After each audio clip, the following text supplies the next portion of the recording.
What We would were presumptive positive for THC. That's it. That's it. Okay. I'm giving you a pass. Right here, folks, we're seeing a classic probation dilemma. The defendant was ordered not to use drugs, yet tests are coming back positive. Timing, detection limits, and compliance all collide. Who's really responsible? Stay tuned, because the consequences are about to hit hard. For 50 days from the time that we ordered you not to use. Don't use. Do you understand?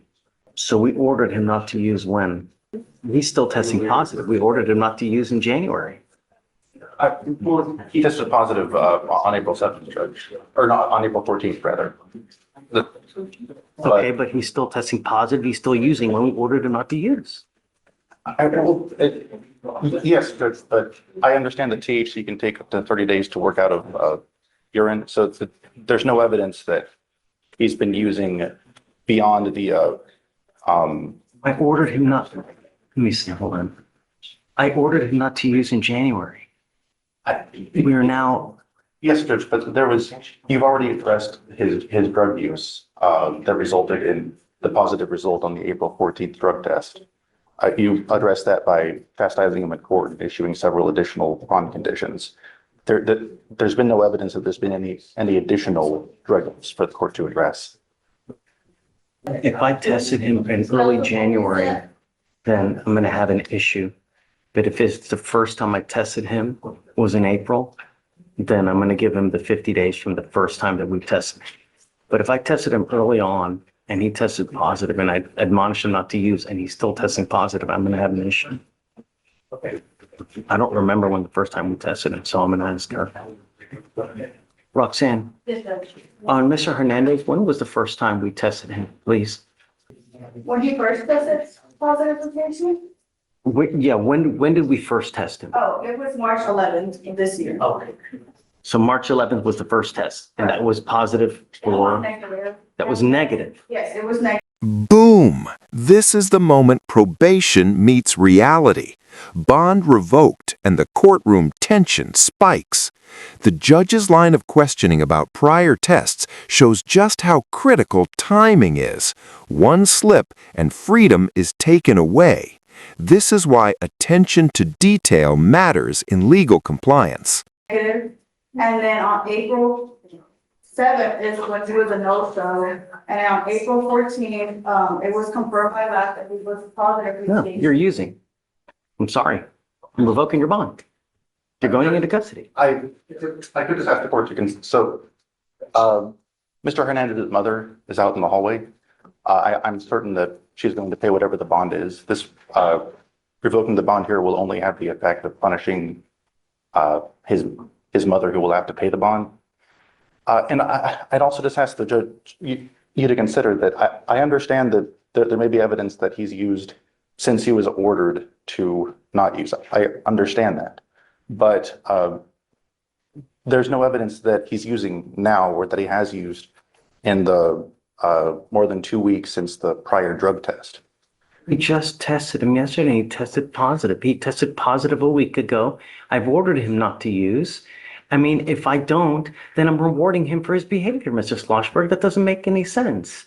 You know, I understand that it's punishing mom. These are the things that you need to consider when you're out there. I told you not to use, and you're now using.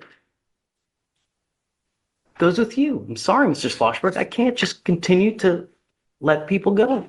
Judge, the drug test yesterday, it came back positive for THC because it was within 14 days of the previous drug test on the 14th. He tested negative the first time we tested him, and now he tested positive for using marijuana. That's it. There's no, I mean, really. If I don't, I'm enabling the behavior, and that's it. Yes, Judge. Maybe excuse me. Please. Good morning, Mr. Alipio. Yes. Sir, you were charged with driving while intoxicated, second offense. You are facing up to a year in jail and/or a $4,000 fine. We are going to do probable cause. You have the right to remain silent. Anything you say can or will be used against you. On March 13th, 2025, an officer observed a blue Ford F-250 driving at a high rate of speed. The officer paced the Ford driving 79 miles per hour. Here's a textbook DWI enforcement scene. The judge lays it out. No alcohol, no excuses. Ignorance isn't a defense. The stakes are high and every misstep is documented. Think about it. How many drivers underestimate the consequences until it's too late? In a 60-mile-per-hour zone. The officer observed the vehicle to fail to maintain a single lane, driving over a solid dash line, and driving between two lanes with other motor vehicles in the area when the vehicle failed to maintain the single lane. A traffic stop was initiated. The officer made contact with the defendant, the driver, and sole occupant of the vehicle. The officer observed the defendant to have slurred speech. The defendant stated he drank one alcoholic drink prior to the traffic stop. The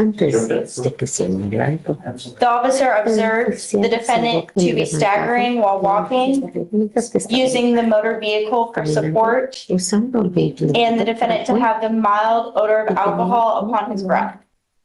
The defendant appeared confused, and the officer had to repeat himself multiple times. SFSTs were conducted. 6 out of 6 clues were observed on the HDN. 2 out of 8 clues observed on the walk and turn. 3 out of 4 clues observed on the one-leg stand. The defendant stated he drank 2 to 3 alcoholic drinks prior to the traffic stop. The defendant was arrested. An inventory search was conducted of the defendant's vehicle, and the officer observed a warm to the touch white cup in the center console. Alcohol while driving? 3 to 3/4 full while with the smell of an alcoholic beverage. The defendant was read the DIC and refused the breath test. A blood search warrant was signed and executed. Mr. Alipio, I would hope that you would recognize it's elementary that you're not to have alcohol in the car while you are driving. I'm going to find that there is sufficient probable cause to go forward with your case. I'm ordering you now as a condition of your bond not to consume alcohol. Now we pivot to interference with a public servant. From a domestic dispute to courtroom drama, you can see how quickly things escalate. One push, one refusal, and suddenly the legal consequences multiply. This is the domino effect in action. Illegal drugs or unprescribed controlled medication. I'm going to randomly test you. If I find that you're consuming alcohol or illegal drugs, I will put you in jail. I am now also taking away your privilege to drive. You are not allowed to drive. If I find that you do, because I will have you sign an affidavit, a promise with me that you're not going to drive. I don't give a rat's behind what your excuse is. If I find that you drive, likewise, you will go to jail.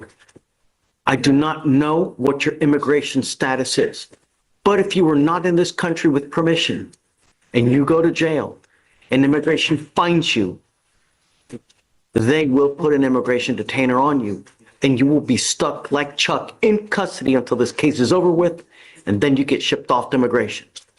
Do you understand? Yes. I am sending notice to DPS that there is now a restriction on you that you are not to drive any vehicle that doesn't have an ignition interlock on it. If you were caught driving a vehicle and it does not have an ignition interlock, every officer in the state will know to arrest you and put you in jail. Do you understand? Yes. Your Honor, just to clarify, so he can drive so long as he has a guardian? No, I'm taking away, he's not allowed to drive at all. Would you consider reinstating his ability to drive because he owns his own business? I'm not ready yet. All I know is that he's got alcohol allegedly in the car while he's driving, and it's a second offense. No. Look at me, Mr. Alipio. Do not drive. Do you understand? Yes. Yes, sir. Because of this restriction, you will now be required to obtain a portable device that you're going to take with you everywhere you go to prove to me that you are not consuming alcohol. I don't know if you have a problem with drugs or alcohol. If you do, now is the time for you to address it. Because if I see it becomes a problem, I'm going to address it for you. And I promise you're not going to like the way that I do it. Do you understand? Yes. Yes. Good morning, is it Haran? It's Aaron. Heron? Ms. Heron, you're charged with interference with the duties of a public servant. You're facing up to 6 months in jail and or a $2,000 fine. Check out these breath test numbers. Well above the legal limit. This isn't borderline. This is clear-cut intoxication. Notice how the judge layers bond restrictions, testing, and driving prohibitions. The courtroom isn't just reactive, it's preventative.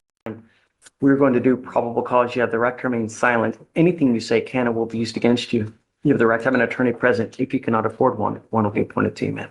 Thank you, Judge. This one was a 2B. On September 28th, 2024, a law enforcement officer was dispatched to a family disturbance at a residence in Harris County, Texas. The caller reported she observed the couple arguing in a truck, children crying, and heard a loud bang as if someone got struck in the head. The law enforcement officer observed the truck with one functioning headlight, matching the description that was given him regarding the truck. The law enforcement officer observed a juvenile outside of the truck with red puffy eyes. The law enforcement officer made contact with defendant 1, Ms. Heron, and defendant 2.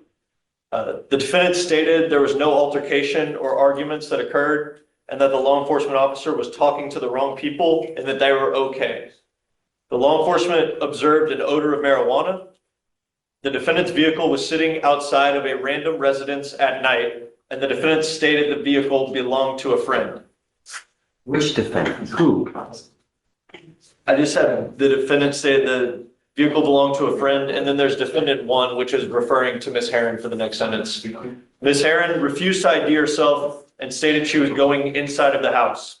The law enforcement officer told defendant 1, Ms. Heron, to stay put until the conclusion of the domestic violence investigation. Defendant 2 exited the vehicle, stated, "No, I am not," when advised, and he was detained and pulled up his pants before getting in a bladed stance. The law enforcement officer grabbed the defendant 2's right wrist. Defendant 2 pulled away. The law enforcement officer grabbed defendant 2's shirt, telling him to stop as they fell to the ground. The defendant 1, Ms. Heron, pulled the law enforcement officer's arm and pushed the law enforcement officer's chest, preventing the law enforcement officer from restraining defendant 2. The law enforcement officer took out an electrical conducted weapon, told defendant 1 to get out of the way, Ms. Heron, and defendant 1 continued to refuse and push law enforcement officer's chest. Ms. Heron ID'd herself with her name and date of birth, which was confirmed with the Texas driver's license. Ms. Heron, don't. Now's not the time. You know, I've got a bunch of DAs here. Whatever you say, they're going to use it against you. You will have the opportunity to fight your case. Just now's not the time. I'm going to find that there's sufficient probable cause to go forward with the case. Do you have the ability to hire a lawyer, ma'am? I don't. Okay, we can have you fill out an application. I'll take a look to see whether you qualify. I need to know everything about you, how much money you make, what kind of job you have, and then we'll take a look to see whether you qualify. I see that the co-defendant in this case has a valid warrant for his arrest. I think that there's still a warrant open for his arrest. Also on a felony warrant as well. I'm ordering you as a condition of your bond not to have any. And here's the wrap-up. Even after release, the court keeps accountability through bond conditions and legal check-ins. It's structured freedom. Defendants are released, but the system keeps a tether on them. This is the balance between liberty and responsibility. Contact with the co-defendant of this case. You understand? If you do, I'm going to put you in jail. No more PR bonds for you. Do you understand? Okay. So Deputy Miranda is going to give you an application. I'm going to have you go to Victoria, sign a reset, and then we'll have you take your seat in the jury box while you fill it out. Okay? Please. You're Alexa Mendoza. Ms. Mendoza, you're charged with driving while intoxicated. You're facing up to 6 months in jail and or a $2,000 fine. We are going to do probable cause. You have the right to remain silent. Anything you say can or will be used against you. You have the right to have an attorney present. If you cannot afford one will be appointed to you, ma'am. Thank you, Your Honor. On April 23rd, 2025, law enforcement officers were dispatched to a traffic collision in Harris County, Texas. The officer observed the defendant's motor vehicle on the fixed rail tracks impaled to the LRV. The law enforcement officer opened the door to check on the defendant, the sole occupant of the vehicle, and observed the defendant to be impaired. The law enforcement officer observed glossy eyes and slurred speech, and the defendant stated she left a bar where she had 8 to 10 drinks of tequila and was on the way to a concert. Standard field sobriety tests were conducted. A 6 out of 6 was reported on the HGN. The law enforcement officer notes that the defendant threw up during the HGN. The walk and turn was a 4 out of 8, and the one leg stand was a 3 out of 4. The defendant was ID'd by her Texas driver's license, and the defendant consented to a breath test yielding a .137 and a .123. Any prior DWIs? No, Your Honor. License? Check that. Ms. Mendoza, I'm going to find that there's sufficient probable cause to go forward with the case. I'm ordering you now as a condition of your bond not to consume alcohol, illegal drugs, unprescribed controlled medication. You will be randomly tested. If you test positive, your bond will be revoked. You'll go into custody. You understand? Yes. You are not allowed to drive unless you have a Texas driver license and liability insurance in your name. As long as you have those, you may continue to drive. Just don't use. Do you understand? Yes, sir.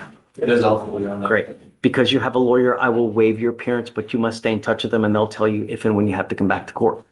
For now, we'll have you go to Victoria, sign a reset. You'll get with Roxanne for your bond conditions and then you're free to go. Yes, sir. Thank you. Thank you.